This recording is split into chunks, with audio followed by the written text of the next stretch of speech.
to grow jobs, to make this transition, to create greater energy independence like never before. And with the investments that have come through Congress and the various pieces of legislation, there's $1 trillion out there in climate funds, but it's only so good as it's operationalized, right? And I think that's one of the frustrations that you feel, that we feel, is we need that operationalized, because otherwise decisions are going to be made and we're going to lose out. So one thing that I can commit to is leading with other governors and our teams to continue to press the administration on all fronts for certainty, for decisions, so that we can move. We can control what we can control on our side of things. And as I say, that siting commission is important because we recognize that things have taken too long, too many barriers, too much friction.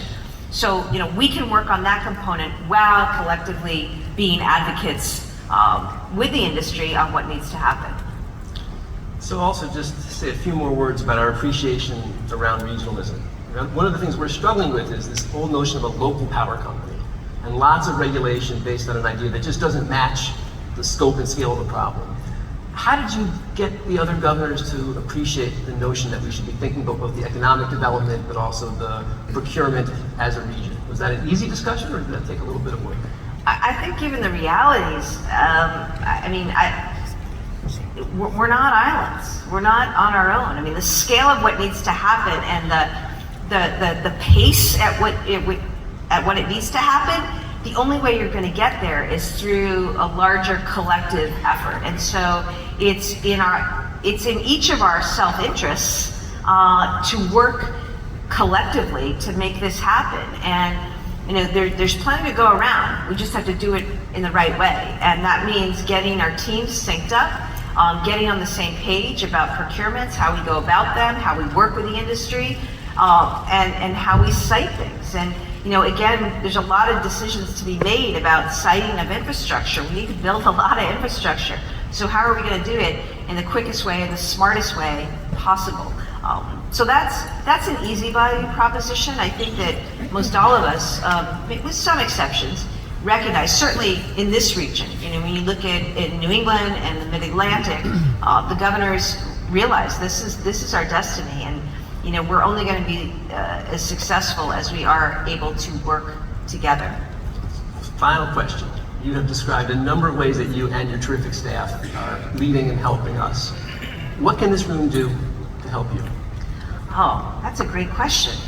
And thank you for pointing out the team, because at the end of the day, it is all about the team, and I am so grateful to the team in the Massachusetts office for their leadership, for their recognition that we're in a different time, and I've just encouraged the innovation, that this is the time to break down and do away with certain norms and standards and ways of proceeding, because this is a new world order, and the rest of the world will pass us by unless we're able to really move and act in this space. One thing that I think you all can help with is continue to communicate with us about the very real barriers that you're facing, and let us work together on solving them. And some of them we can work through at the state and regional level.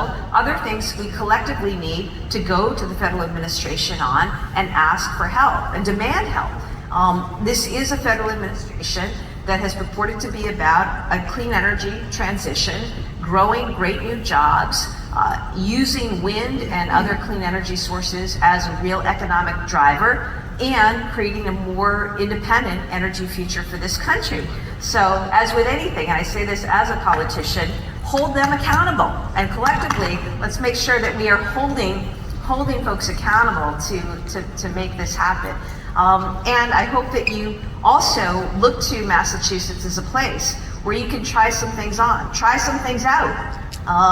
Back to our spirit of entrepreneurship and innovation, R&D, there's a lot happening here, a lot of great minds, and a lot of people who've not been afraid to try new things, and know that you've got a state government who's very much of that inclination, and very much of an inclination of competing and winning. And so I hope that we're able to have many more discussions about that, and look forward to any help and all help that we can give to one another in this important space. So please all thank me in joining with appreciation for Massachusetts' 73rd and most awesome governor, Maura T. Well, thank you.